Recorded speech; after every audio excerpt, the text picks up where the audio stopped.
So I debated whether or not to make this video because I was afraid people would judge me and consider me to be evil for even having the ability to communicate with negative entities, demons, joker spirits, and the dark side of the other side. But truth be told, what kind of medium would I be if I didn't have a 360-degree view of what was going on? Wouldn't you rather go to a medium who has experience with both the dark side and the good guys? Otherwise, how would I be able to tell the difference between the two? How would I know who I'm communicating with? Experience. And a lot of my experience includes the dark side. So I decided to make this video letting people know what it's like to channel a demon. So now, when I channel negative entities, demons, joker spirits, which are pretty much the same thing because joker spirits have negative intent to cause harm. So just so you know, joker spirits are considered negative entities. When I channel them, they feel like pure evil. They make my stomach hurt. They make me feel like I'm gonna throw up. They feel like they're gonna swallow my soul. They infuse my entire body with anger and hate. They scratch me. They call me a Girl Scout. And yes, the paranormal movies are pretty accurate because they sound like this. They never walk this earth. They are pure evil.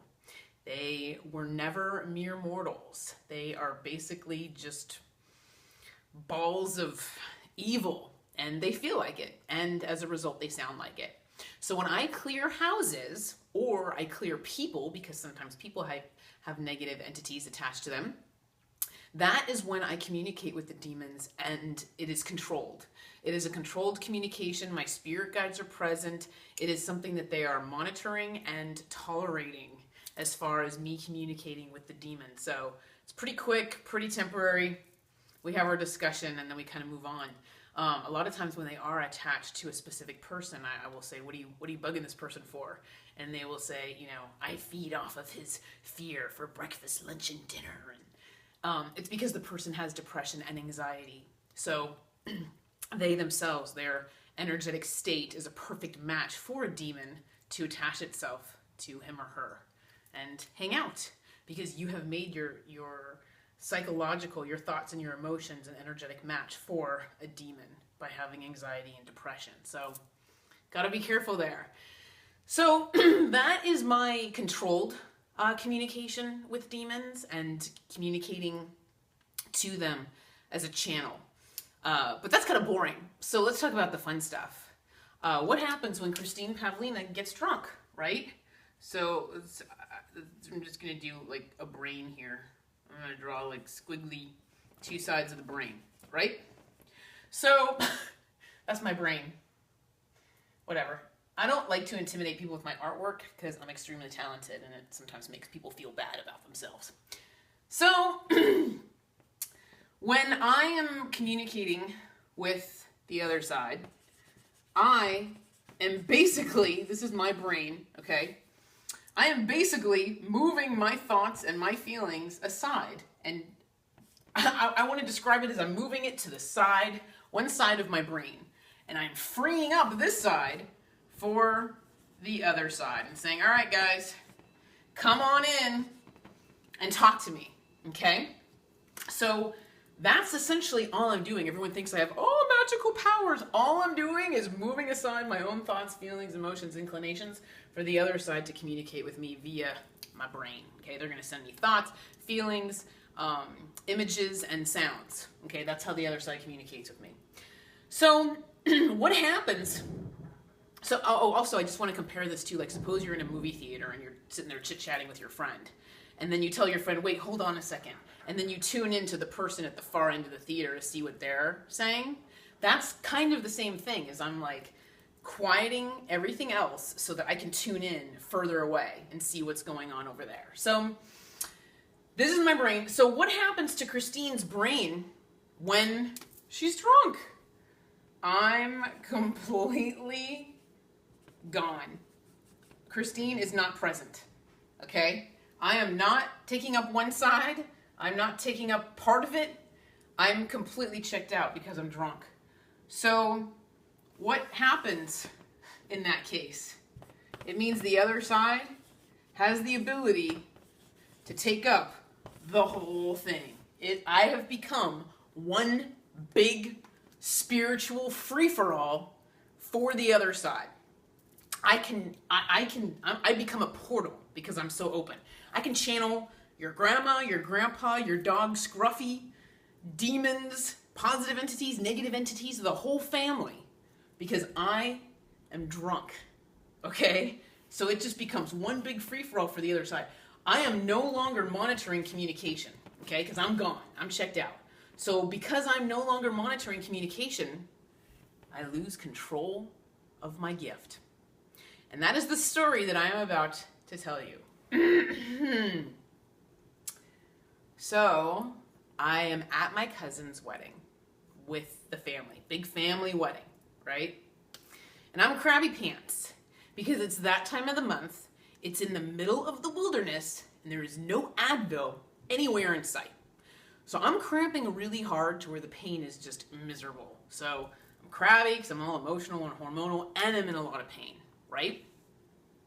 So I realize that wine and being able to nurse wine is the only thing that makes the pain tolerable, that dulls the pain. So what do I end up doing during the entire rest of the day? I would say for about like a good 6-7 hours, I end up nursing wine, and most of it on an empty stomach.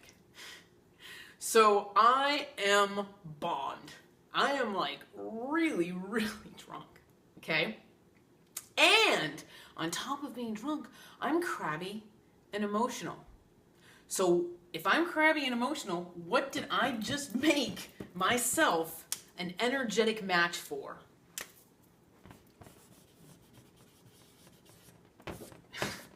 A demon. So a demon is walking by and he notices this and he's like, oh boy, all right. An open channel, she's an energetic match for me because she's crabby, and Christine's gone. Christine's not present. I got the whole thing all to myself. So the demon dives right in. So because I'm this and I'm not this, I'm no longer channeling. I'm not channeling. I'm not communicating with him. He's taken up the whole thing. I am now possessed. The demon is in charge. He's taking control of my behavior. He's taking control of my thoughts. He's taking control of my feelings, taking control of my voice, what I'm saying. So this dude takes over, and I'm at this wedding, and I'm sitting at the table with my family. I'm sorry, I don't mean to laugh. Everything seems sillier post-mortem, years later. But at the time, it wasn't very funny. So please excuse me if you think my laughter is in kind of poor taste. But maybe we should start a national laugh at a demon day. Because when you're laughing, you're not an energetic match for them, right? And it kind of takes all their power away. And it annoys them. Okay. Anyway, so I'm sitting at the table at this wedding with my family. And I start insulting everybody at the table. And I look over at my little sister and I tell her to shut up. My little sister looks into my eyes. And she could tell it was no longer me. By looking in my eyes, she could see that it wasn't me. I wasn't blinking. And she said I was looking right through her. Like I was just looking at her, but looking right through her. Like just had that vacant look in my eye. My voice was different. And I was insulting everybody at the table. I was insulting her. Now, why was I doing that? Because Demon's going to take the opportunity to insult everybody, right? Because Demon's pure evil. So he's going to take the opportunity to insult everybody. Now, the problem is, Demon's on the other side. So he knows exactly what to say to everybody at the table to jab them and to get them where it hurts. On top of that, while he is jabbing everybody at the table, he's jabbing me. And he's telling me that, my mom never loved me, my grandma never loved me. Like he's playing on all my insecurities, you're fat, whatever. Jabbing me right where it hurts, knows exactly where to get me. Because he is on the other side, so he's got that omniscience about him, that all-knowing aspect, right? So why is Demon jabbing me? Because he has to keep me crabby. He has to keep me in that low energetic mood so that he can stay latched on to me, right? So my little sister notices this, and she knows I'm a medium. She knows all about it, obviously. And immediately she freaks out. She grabs me immediately, pulls me out of my chair, gets me up, and makes me start dancing to music. Because she knew that dancing around to music would raise my mood and put me in a much better energetic state. So as soon as I started dancing, gone. As soon as I started dancing around to fun music, he was no longer an energetic match for me. So he couldn't hold on to me, and he left immediately. So I just wanted to kind of take this opportunity to teach you guys what it's like, what the difference is to communicate with negative entities versus be taken over by one. Not the greatest experience for my poor little sister. I ended up buying her a Coach wallet and giving her a little card that said, "I'm really sorry I crashed your cousin's wedding. XO demon." But I wanted to make this video just to let everybody know that this isn't Christine specific. This goes for anybody. So I got news for you. If you have a friend who's angry or sad or whatever, and they're completely obliterated, and you look in their eyes and you're like, "Where's my friend?" It might not actually be your friend. So my suggestion, get them up and dancing or tell them a joke. But just wanted to let you know, this is not really a Christine-specific situation, even though I am a medium. But I am able to tell you exactly what happened and describe it to you because of my personal experiences with the other side. So I hope you found this video enjoyable. And in the meantime, take care and be well. Thank you.